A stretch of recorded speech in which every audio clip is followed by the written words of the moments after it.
I received a question, a very good question, from a YouTube commenter, Matthew, regarding whether there is a teaching in Sanatana Dharma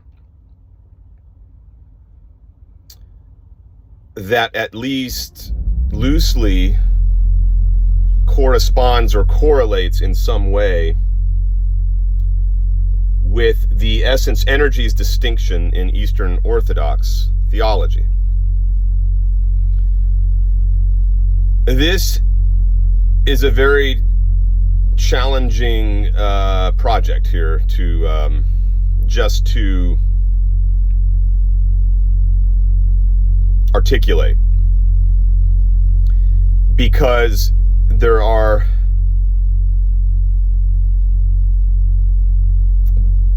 concepts in Sanatana Dharma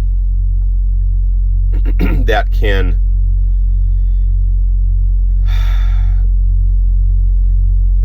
be said to loosely correspond with things such as person, nature, energy.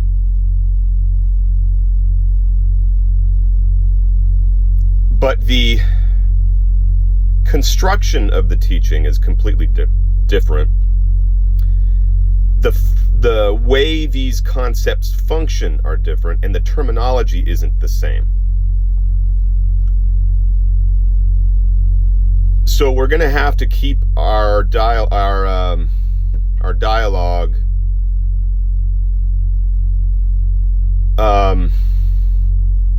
at the level of sort of a broad philosophical inquiry, rather than getting technical or focusing too much on individual detail.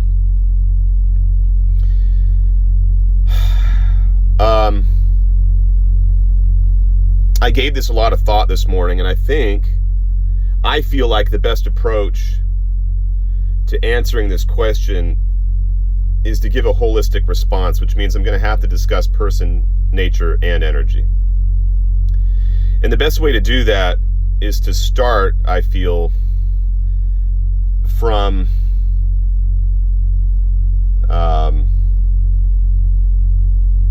the inside and work outward.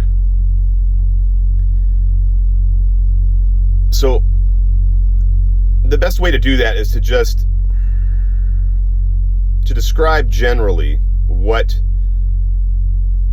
the Dharmic perspective is.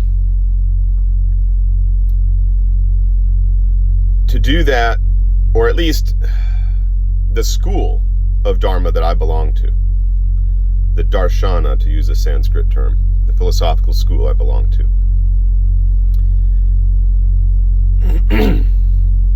which is really the most profound school in Sanatana Dharma metaphysically that you'll find anywhere.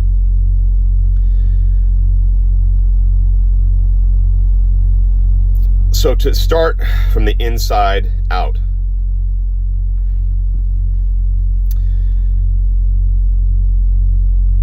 you have to start with the Shiva-Shakti polarity. Shiva and Shakti are just aspects or modalities that together constitute a unified polarity. And that unified polarity constitutes the person, the divine person, the supreme being. They are personifications of the aspects of the masculine energy, Shiva, which represents pure consciousness or awareness, and the female or sacred feminine aspect, Shakti, which is the dynamic power or activity of Shiva. Shakti can also represent grace, much as the Holy Spirit does in Eastern Orthodoxy. But it's a feminine principle.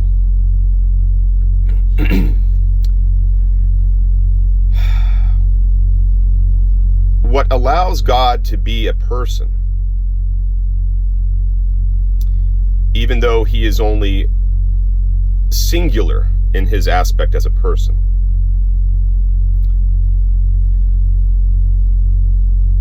is that he metacognizes. In other words, he's not simply aware.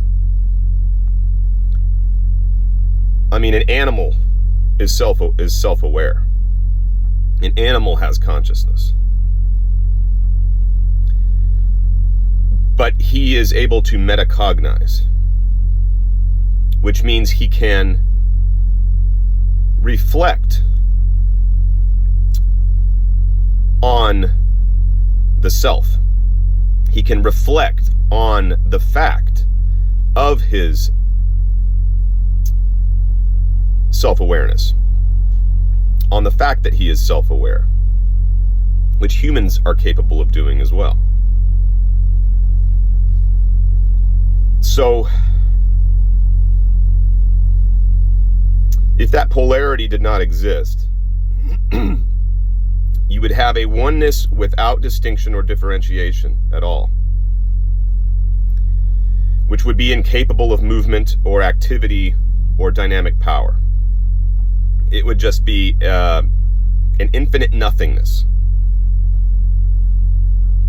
a total, complete void. So, this is the sense in which multiplicity becomes essential for the oneness of God and to establish God as a person. When we consider Shiva and Shakti, they're, again, a unified polarity. They're not two separate objects or two separate things. So when you contemplate Shiva, you are contemplating Shakti simultaneously, and vice versa.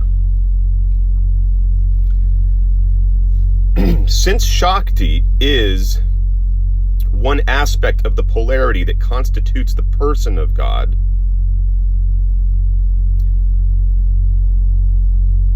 and that aspect represents dynamic power, that is the sense in which energy in Sanatana Dharma, or she is the aspect in Sanatana Dharma that very loosely, very roughly, in a conceptual sense, corresponds to the divine energy in Orthodoxy. In other words, it's a similar concept, but it's not the same thing, because in Orthodoxy,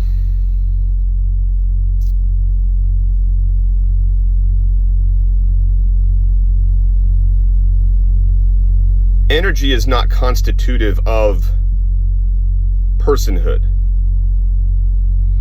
It is an activity of the divine nature. So that's where they differ.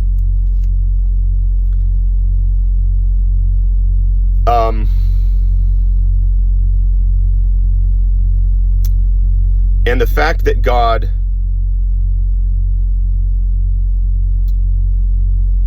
can reflect means that there is an internal dialogue within God, which is what, again, constitutes personhood. And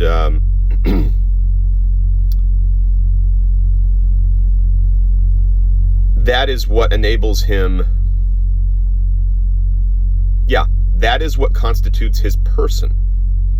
You don't have to have multiple persons in dialogue or in relation for God to have personhood in the first place, or to be a person. So that would be my argument against orthodoxy. The Orthodox claim that you have to have more than one person in an eternal relationship for God to be a person.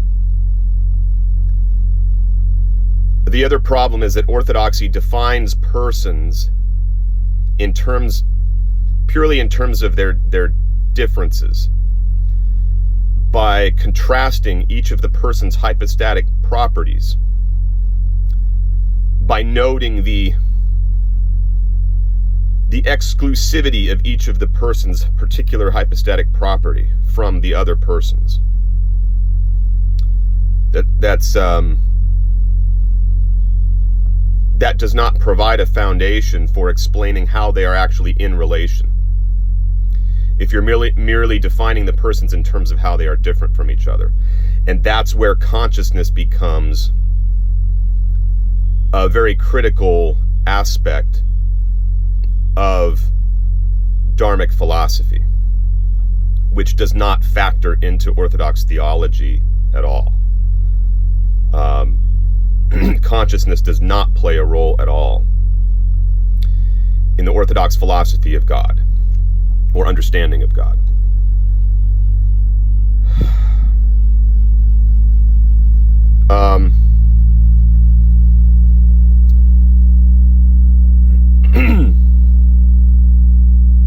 Now,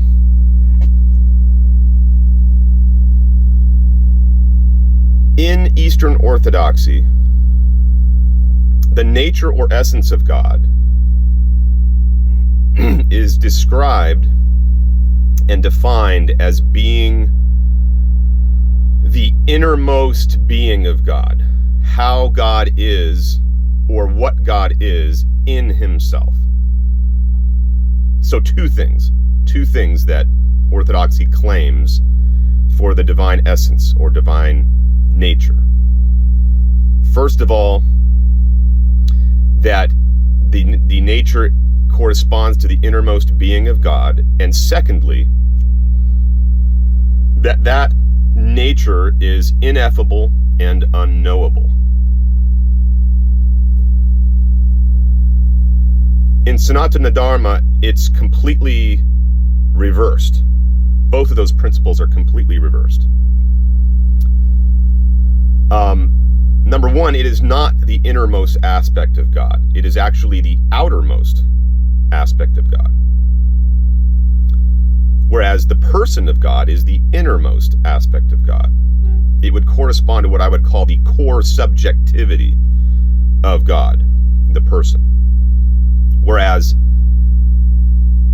the nature, so to speak, and I'm not sure if there's a corresponding term in Sanskrit. There probably is, and I'm just not aware of it.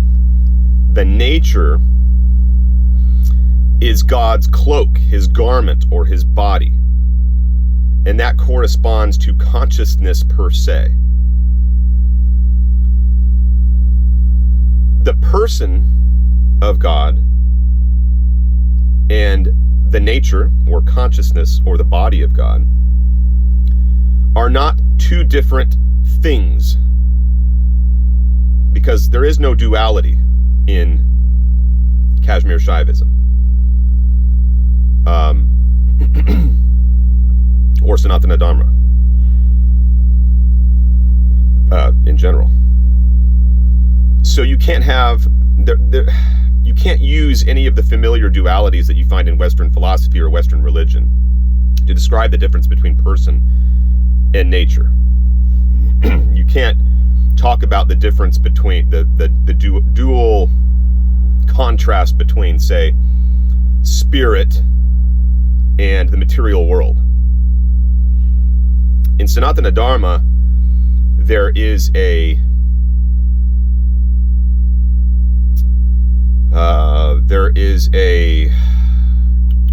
how would I put it?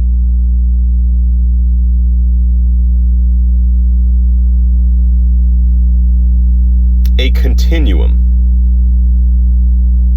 There is a continuum within consciousness between consciousness in its subtlest aspect and consciousness in its gross or physical aspect, so to speak.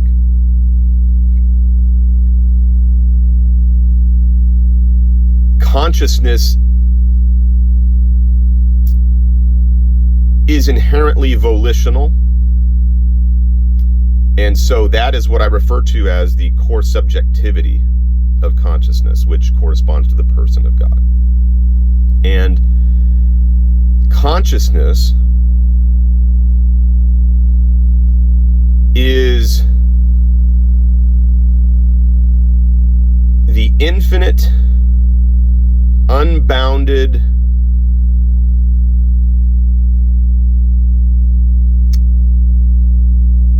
phenomena of phenomenological consciousness. It would correspond to the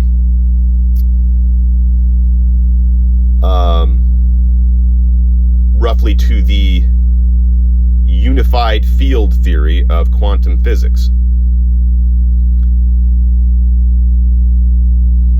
And this body of God is simply what or how God's person, how the person of God appears to him.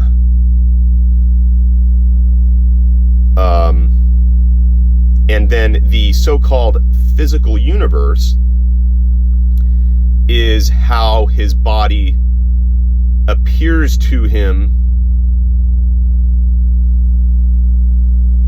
after he manifests that body in individuated form. The physical universe is not an illusion in Kashmir Shaivism. It's as real as anything else. What is illusory is the appearance of duality, the separateness of beings and things and objects. Everything is essentially one. Everything is essentially made up of consciousness. The substrate, in other words, of all beings and all things, the substrate of the physical universe is consciousness. But consciousness vibrates. Everything has its own vibrational frequency or its own sacred geometry. And consciousness, there's also a light of consciousness. Now, this gets very deep, and I'm not going to get into the details on the distinction between the light and vibration of consciousness and how that acts to distinguish objects and distinguish beings one from another. I think what I just said is enough to kind of give you an idea of what I'm getting at with this. So, the illusion is just the idea that we're all separate. And a person who lives his life with the illusion of duality is someone who will not live according to an ethical model that would be, an ethical model that would best represent the non-dual perspective. A person who lives in accordance with the reality that reality is non-dual is going to recognize the divine in everything and in every human being that he comes into contact with. Now, I don't want to we could turn this into a whole other subject about for example, a theodicy. We could talk about the problem of evil. We can talk about ethics and all that, but that's for another time.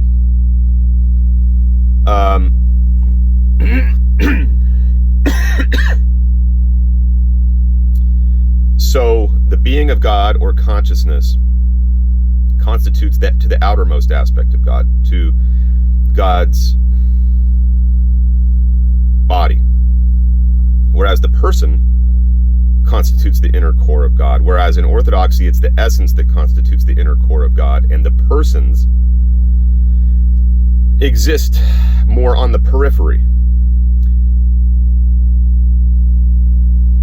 In the sense that, like, if you were to draw a picture of what the Trinity might look like, just to give you an idea, you'd have a large circle drawn on a piece of paper, which would correspond to the divine essence.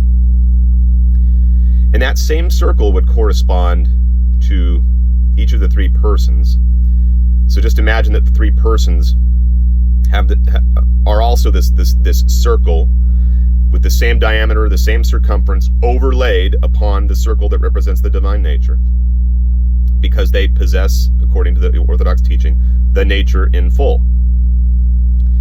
But then attached to, but protruding out from the circle, would be like these little half moons that kind of look like the heads of turtles, right? Or like a lotus petal or a half moon or something. They would represent the hypostatic properties that distinguish the persons from the divine nature. So they exist on the outer periphery of the divine nature, whereas it's totally the opposite in Dharma, Sanatana Dharma.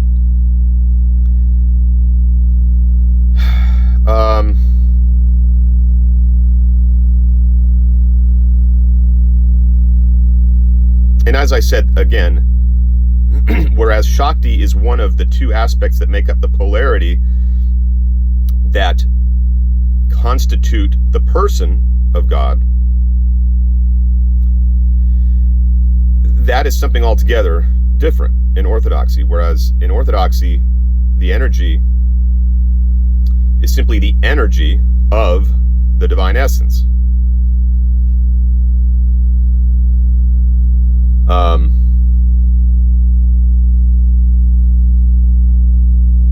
And I guess the best way to describe how energy works in Dharma in terms of manifesting the universe relative to how energy works in Orthodoxy in terms of creating the world is that in Dharma it is simply God's body, which is infinite and eternal, becoming manifest in its individuated aspect. Whereas in Orthodoxy, the energies, or the uncreated energy, brings the world into existence out of nothing and further interpenetrates all of creation, while at the same time remaining ontologically separate from creation. Now, what's interesting about that is that sounds very much like panpsychism, the panpsychist view in quantum physics. You have a lot of materialists, scientists who want to hold on, who want to cling to their materialism, but are realizing now, because of advances in consciousness studies and in neuroscience and so forth, they realize they have to give place to consciousness. But the way they maintain their fundamental belief in materialism is by saying that every material object, going as far down the chain of materialism as possible to the smallest particle, each of those things individually are contain like tiny packets of consciousness. But unfortunately, this doesn't work because they're still assuming that material objects have standalone existence.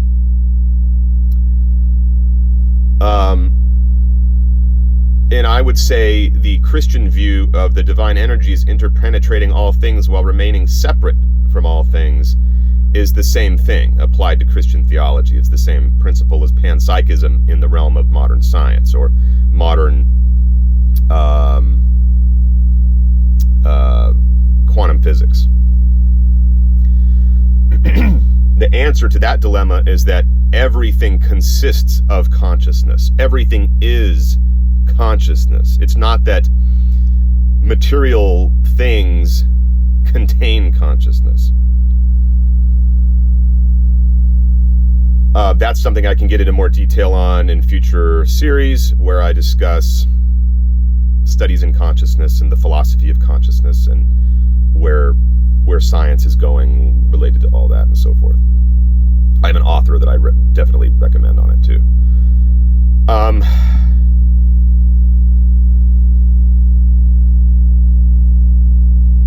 I guess that pretty much suffices to summarize the main points that I needed to make. I hope this was helpful. Long video, but I actually surprised myself in that it ended up being a lot shorter than I anticipated. I thought it would take at least 35-40 minutes. We'll see how long this takes to upload. Thanks a lot for your time, and enjoy your week, everyone.